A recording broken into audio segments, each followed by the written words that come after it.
ನೋವಿದೆ ನನಗೆ, ಗೊತ್ತಿಲ್ಲ.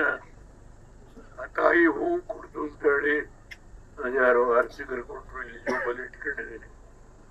ಈ ಬೋರ ಮೇಲೆ ಎಷ್ಟೊಂದು ಜನ ಪುಣ್ಯಾತ್ಮರು ಸೇರಿ ಇವತ್ತು ಈ ಒಂದು ಲೋಕಸಭಾ ಕ್ಷೇತ್ರದಿಂದ ನಾವು ನಿಮ್ಮಿಂದ ಇದ್ದೀವಿ, ನಿಮ್ಮ ಅಭ್ಯರ್ಥಿಯನ್ನ ಗೆಲ್ಲಿಸ್ತೀವಿ, ಈ ಒಂದು ಸಂಕಲ್ಪ ಮಾಡಿ ಬಂದಿರ್ತಕ್ಕಂಥ ಪುಣ್ಯಾತ್ಮರು ನೀವೆಲ್ಲ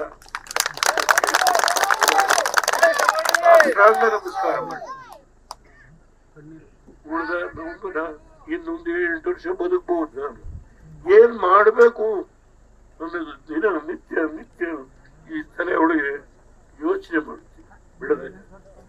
ಮೋದಿಯವ್ರನ್ನ ಚುನಾವಣೆ ಮುಗಿದ ಮೇಲೆ ಆ ಮನುಷ್ಯ ಸುಮಾರು 400 ಸೀಟು ಅಂತ ಹೇಳ್ತಾರೆ. ಅವ್ರ ಪ್ರಧಾನಮಂತ್ರಿ ಆಗೋದು 100ಕ್ಕೆ 100% ಅವರ ಕೈ ಹಿಡಿದು ಬರೆಸುವಂತ ಶಕ್ತಿ ಇದೆ ನನಗೆ. ಏನ್ ಮಾಡ್ಬೇಕು, ಯಾವ ತರ ಮಾಡ್ಬೇಕು, ಇವಾಗ ಹೇಗೆ ನಿಮ್ಮನ್ನ ಬದುಕಲಿಕ್ಕೆ ಒಂದು ಮಾರ್ಗ ಕಲ್ಪಿಸ್ಕೊಡ್ಬೇಕು ಅನ್ನೋದನ್ನ ಮಾಡಿ ನನ್ನ ಕೊನೆ ಉಸಿರು ಎಳಿಬೇಕು ಅನ್ನೋ ಹಠ ಇದೆ ನನಗೆ.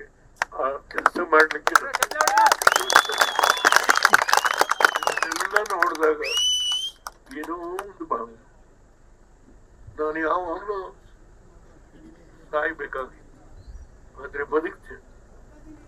ನನಗೆ 3 ವರ್ಷ ಕಿಡ್ನಿ ಫೇಲ್ ಆಗಿ ಮಣಿಪಾಲ್ ಆಸ್ಪತ್ರೆಯಲ್ಲಿ ನಡೆಯ ಡಾಕ್ಟರ್ ಮಂಜುನಾಥ್, ನಡೆಯ doctor Malnad, team of doctors 3 ವರ್ಷ ಕೆಲಸ